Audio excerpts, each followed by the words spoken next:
शरद पवार साहेब हे संसदीय राजकारणातले महामेरू आहेत, भीष्म पितामह आहेत.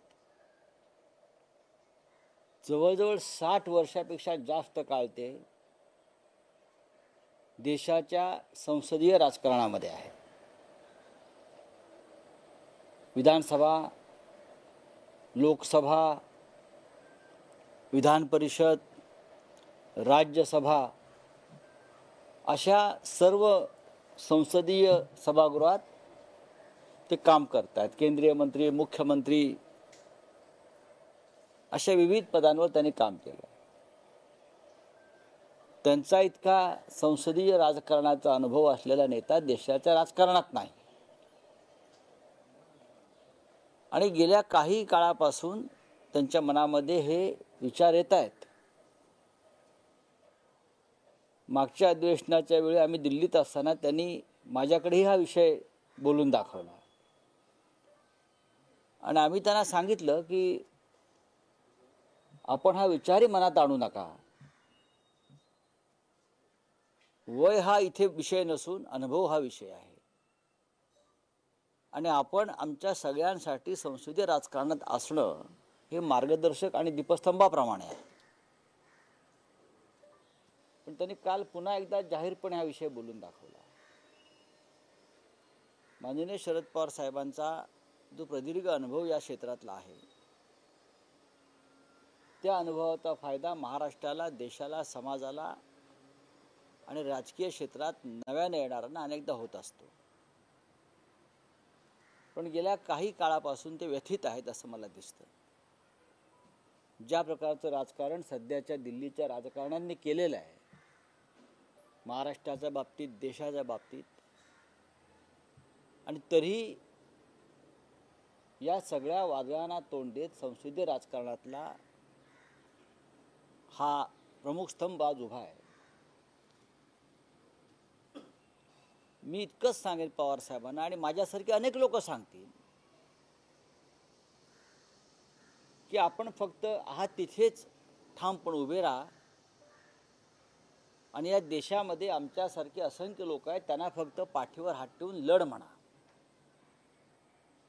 आम्ही लढायला तयार आहोत. हा महाराष्ट्र आपल्याला वाचवायचा आहे, देश वाचवायचा आहे, आणि त्यासाठी आपल्यासारख्या सेनापतींची आम्हाला कायमची गरज आहे.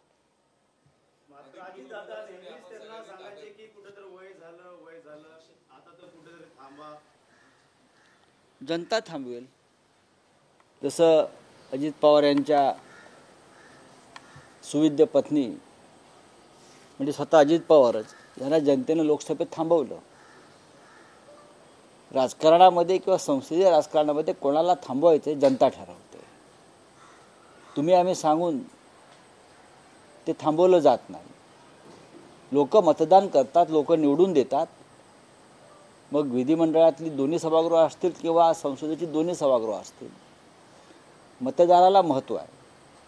मी सांगतोय, अजितदादा सांगतात किंवा अन्य कोणी मिंधे सांगतायत म्हणून कोणी कोणाला थांबवू शकत नाही.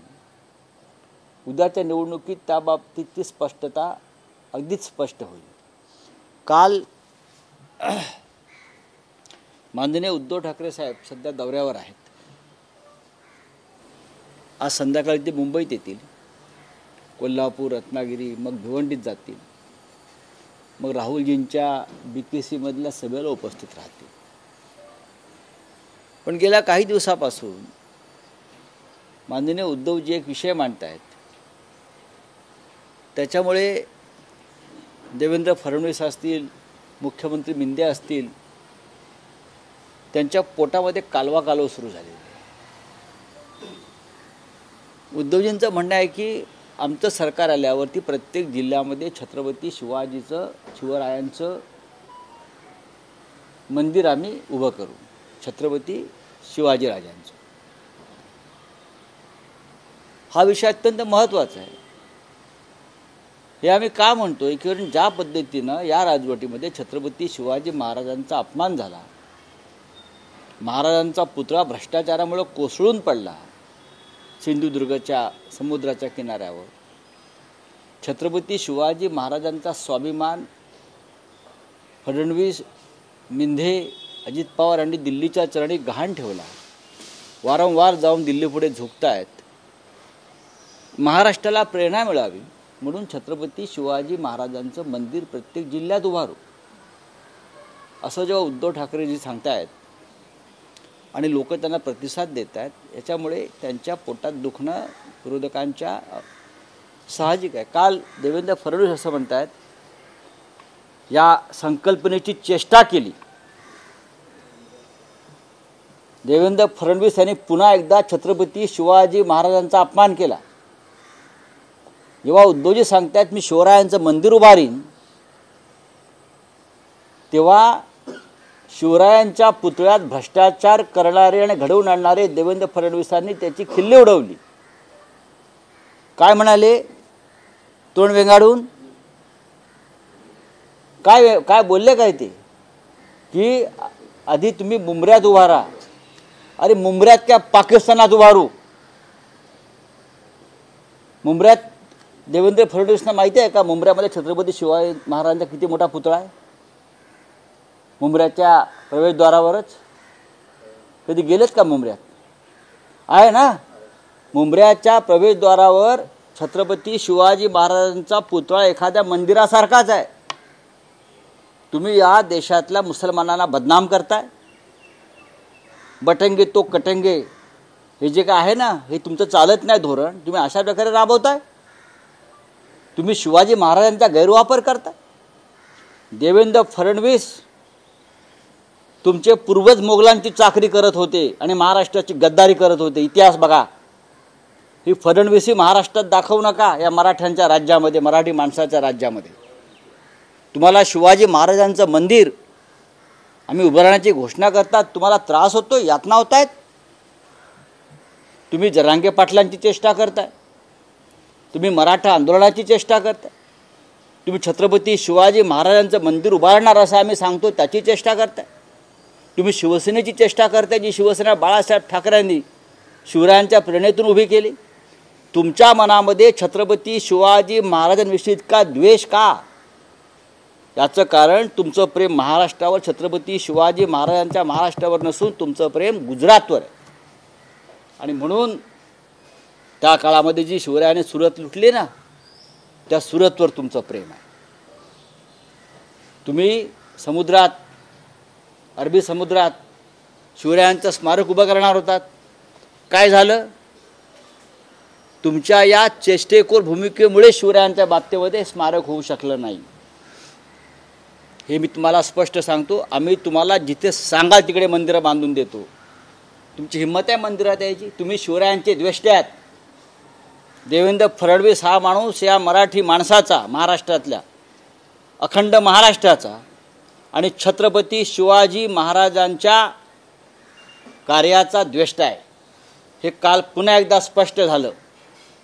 आम्हाला आव्हान देता काय? मुंबऱ्यात मंदिर उभारा. आम्हाला का लाज वाटते तुम्हाला? आम्ही मंदिर बांधतो याची लाज वाटते का? शिवरायांचं मंदिर आम्ही बांधतोय का? मंदिरं बांधतोय गावागावात, जिल्ह्यात. अशी माणसं या महाराष्ट्रात जन्माला आली आणि भाजपा त्यांना पोचताय. कुठून आले? गुजरातमध्ये औरंगजेबाचा जन्म झाला, त्याची फळं आहे ती, आणि ही फळं चाखत बसले आहेत. आम्ही हे सहन करणार नाही. फडणवीस असंही म्हणतात की राहुल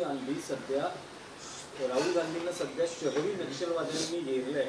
राहुल गांधी काँग्रेसवाले, तुम्हाला अफजल खानाच्या लोकांनी घेरलाय म्हणून तुम्ही शिवाजी महाराजांच्या मंदिराला विरोध करताय. अर्बन नक्षलवाद नंतर बघू. हे विषय नाहीत निवडणुकांतले. छत्रपती शिवाजी महाराजांच्या मंदिराला देवेंद्र फडणवीस हा नतद्रष्ट माणूस विरोध करतो आहे, चेष्टा करतोय मंदिराची शिवाजी महाराजांच्या. मराठी माणसानं विसरू नये हे. तो कोणत्याही जाती धर्माचा, पंथाचा, पोट जातीचा असेल, मराठी म्हणून, हिंदू म्हणून देवेंद्र फडणवीस यांना जाब विचारावा लागेल. भारत जोडोमध्ये तुम्ही देखील होते राहुल गांधी सोबत. मात्र त्यांनी सांगितलं 180 संघटना, विध्वंस संघटना घेऊन ते चालले. आणि असं कोण म्हणताय? काय माहिती आहे त्यांना? त्यांना काय? जो माणूस कमांडो फोर्सच्या घेऱ्यात बसतोय, 150 कमांडो फोर्स, काय फोर्स 1 स्वतःला सिक्युरिटी वाढवतो गृहमंत्री, स्वतःची सिक्युरिटी वाढवतो आणि का वाढवली सांगत नाही.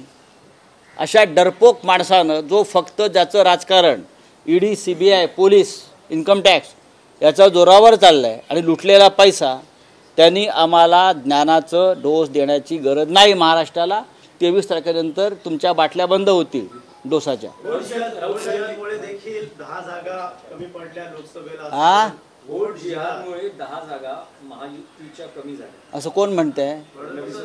काय त्या माणसाकडे लक्ष देत आहे? दुर्लक्ष करावं. किती वेळा ते होट जिहाद करत बसलाय. अरे हरलात ना.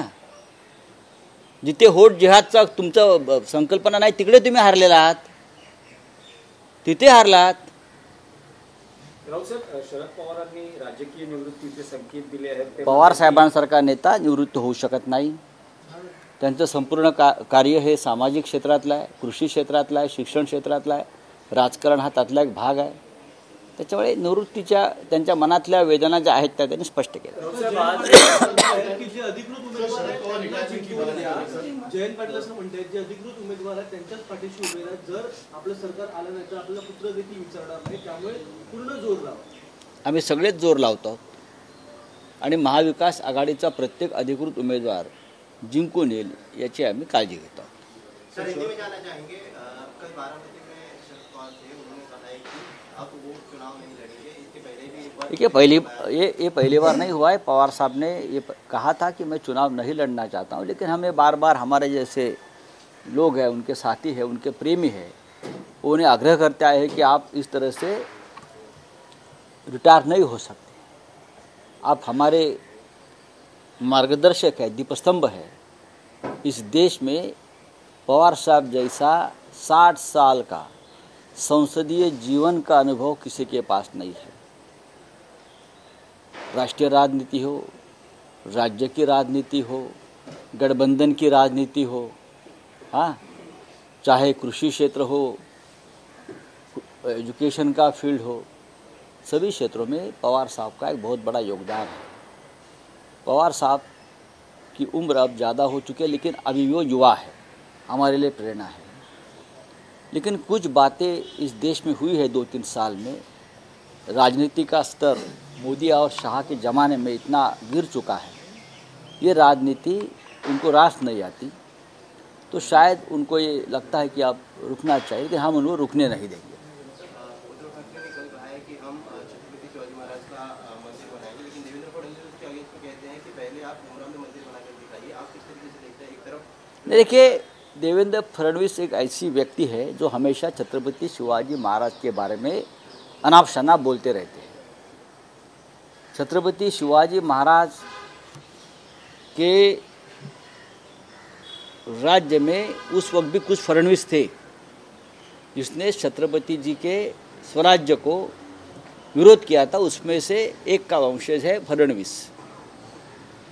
उद्धव ठाकरे साहब ने कहा है कि हर जिले में मैं छत्रपति शिवाजी महाराज का मंत्री बनाऊंगा. उससे फडणवीस बहुत दुखी हो गए. क्यों? क्योंकि छत्रपति के विरोधी है ये पहले से. यहाँ मंदिर बनाओ, वहाँ मंदिर बनाओ. हम जहाँ बनाना चाहते हैं, लोग चाहते हैं वहाँ मंदिर बनेगा. अगर अयोध्या में राम मंदिर बन सकता है हमारी बलिदान से सबके, तो महाराष्ट्र के हर जिले में छत्रपति शिवाजी महाराज का मंदिर क्यों नहीं बनेगा? आप कौन हो रोकने वाले? ये चाहते हैं कि मंदिर न बने और हम चाहते हैं मंदिर बने छत्रपति शिवाजी महाराज का.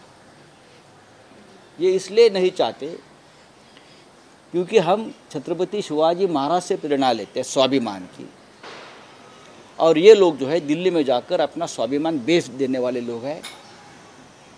तो हम मंदिर बनाएंगे हर